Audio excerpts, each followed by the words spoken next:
In Baghdad, there was a kind-hearted and handsome young man admired by everyone for his beauty.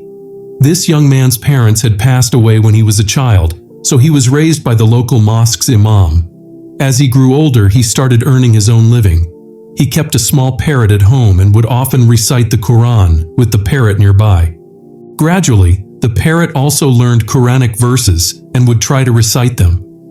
The young man taught the parrot to always speak the truth, saying that Allah loves those who are honest. Near his home, there lived a beautiful courtesan. One day, the courtesan's aunt mentioned that everyone in town admired her beauty, except for this young man, who never even looked her way. She described him as a devout and modest person who went only from the mosque to his home and vice versa. The courtesan, surprised, decided to test this man's devotion. She disguised herself as a respectable young woman and waited by the mosque door, hoping he might notice her. Yet, every time the young man came for prayers, he kept his gaze down, entering the mosque without glancing at her. Days went by, but he never looked at her. One day, the courtesan pretended to faint near him. When he saw her on the ground, he asked the people nearby who she was, but no one knew her since she was in disguise. People guessed she might be from a poor family. The young man asked them to bring her to his house, wanting to help her. The courtesan thought her plan was working, believing she could now seduce him easily, especially at night when he returned from evening prayers. But despite her many attempts to charm him, using all her tricks, the young man stayed unaffected, his heart and mind firmly focused on his faith. Finally, frustrated, she thought to herself that even an older man would have been charmed by now. Yet, this young man seemed completely indifferent, not understanding any of her signals. The young man asked her gently, "Where are your parents? Where is your home?" She began to cry, replying that she had no one in the world. Hearing this, the young man felt sad and told her, "You are a stranger to me, and it is not right for us to stay together." The woman, hoping to manipulate him, pleaded, saying, "Where will I go?" The young man agreed, allowing her to stay just for that night, but insisted that she must leave in the morning. Frustrated, the woman thought of ways to lure him into sin, but her efforts failed. The next morning, the young man sought advice from the imam, explaining that he was troubled by a poor woman staying at his home and was unsure what to do. The imam suggested that if she had no family, he could marry her, as he would need to marry someday. When the young man conveyed this to the woman, she was alarmed. Her intention had never been marriage. She simply wanted to seduce him. To buy herself time, she asked for a night to think about it. After a sleepless night, she decided to accept the marriage, planning to escape as soon as she achieved her purpose. In the morning, she agreed to marry him, and the young man was overjoyed, seeing it as a chance to provide support to someone in need. He arranged the marriage, and the town celebrated his union.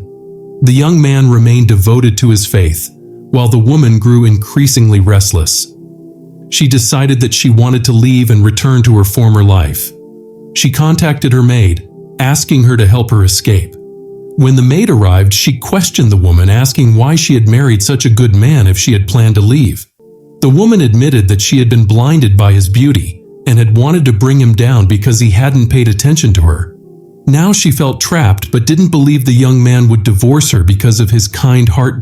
Desperate, she resolved that her only escape was to harm him. With this dark plan, she sought a way to end her marriage and return to her old life. The woman, once surrounded by wealthy men who showered her with gold, began to miss her old life. She couldn't imagine staying with her husband, who was humble and pure-hearted. Desperate to leave him, she devised a dark plan and instructed one of her servants to get her poison. That evening, when her husband returned, she greeted him warmly, dressed up and pretending to be caring. She offered to bring him dinner and secretly added poison to his food. As she prepared the poisoned meal, their loyal parrot, which was always around, witnessed everything. Sensing something was terribly wrong, the parrot began to cry out, "Save him! Save him!" Surprised, her husband approached the bird and asked why it was acting so strangely, but the parrot only repeated, "Save him." The young man felt puzzled but didn't suspect anything and ate the food. After eating, He told his wife he would sleep early as he wanted to rise for his late-night prayers. He awoke in severe pain. Feeling as if knives were cutting through his stomach, he called to his wife and shared his agony. But she pretended not to know, suggesting that he might have eaten something bad. Realizing he was near death, he asked her to call the imam. Yet before anyone could arrive, he passed away, quietly reciting his last prayers. Throughout it all, the parrot continued to cry out, "Save him! Save him!" which only angered the woman. She threatened to silence the bird forever if it didn't stop. Then she summoned her servant and instructed her to help bury the body in their yard. The two women dug a shallow grave, and after burying him, she felt a twisted sense of relief, believing she was finally free. Soon after, she returned to her former life, falling back into her old ways. Though she had the chance to turn her life around, she chose otherwise, forsaking the opportunity to repent and live a righteous life like her husband. Now, she was not only a sinful woman but a murderer as well. The next morning, the imam noticed that his devoted student hadn't attended prayers. Concerned, he visited the young man's home and knocked on the door, but there was no answer. He thought perhaps his student was resting but knew it was unusual for him to miss prayers. When the afternoon came and the student still hadn't appeared, the imam sent someone to check on him again, but there was still no response. The imam's worry grew, sensing that something was very wrong. Until evening, the imam kept thinking about his student's absence. After the evening prayers, he decided to go to the young man's house himself. He knocked on the door, but no one answered, though he could hear the parrot inside crying, "Help! Help!" Realizing something was wrong, he gathered the neighbors and broke open the door. When they entered, they found the house empty, except for the parrot. Everyone assumed that the young man and his wife might have gone out together. Later, during the early morning hours, the imam felt uneasy. He told his wife he sensed that his student was in trouble. She tried to reassure him, saying that since he was recently married, perhaps the couple had gone on a trip. But the imam remained restless, feeling that his student would not have left without informing him. The imam then had a disturbing dream where he saw his student crying, his clothes stained with blood. On the following nights, he saw the same dream, each time with his student appearing more distressed. Finally, deeply troubled, he performed ablution and began to recite verses from the Quran. As he recited, he felt guided to search the young man's house. With some neighbors, the imam returned to the house. As soon as they arrived, the parrot once again began crying out, "Help! Help!" The imam and the others dug up a spot in the courtyard and were horrified to discover the young man's body.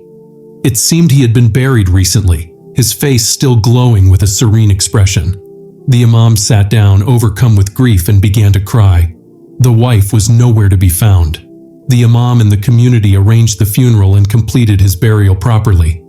Everyone was left wondering who could have done such a terrible act. The imam stayed in the house, mourning his student, when the parrot, which had been silently listening, suddenly spoke. Granted the ability to reveal the truth, the parrot said, "The woman was a deceitful soul, a former courtesan who wanted a sinful life. She disguised herself, deceived everyone, and married the righteous young man." The parrot's revelation left the community in shock, understanding the tragedy that had unfolded. After the woman grew tired of her husband, she poisoned him, ending his life. She returned to her former life and sinful ways at her establishment. After revealing this, the parrot went silent and the imam took it home, caring for it. The imam, along with some others, went to confront the woman at her place. Angrily, he demanded she come outside, refusing to enter her house. A servant, crying, came forward and recognized the imam as the young man's teacher. She confessed the woman's wrongdoings, explaining that after killing her husband and returning to her life of sin, the woman had suddenly transformed into a monkey. They locked her in a room because her appearance terrified everyone. The servant admitted that she had also been involved in her mistress's actions. Slowly, she too felt herself transforming and begged the imam for forgiveness, fearing the same fate awaited her. The imam said that Allah had given her punishment in this world itself, and there was nothing more he could do.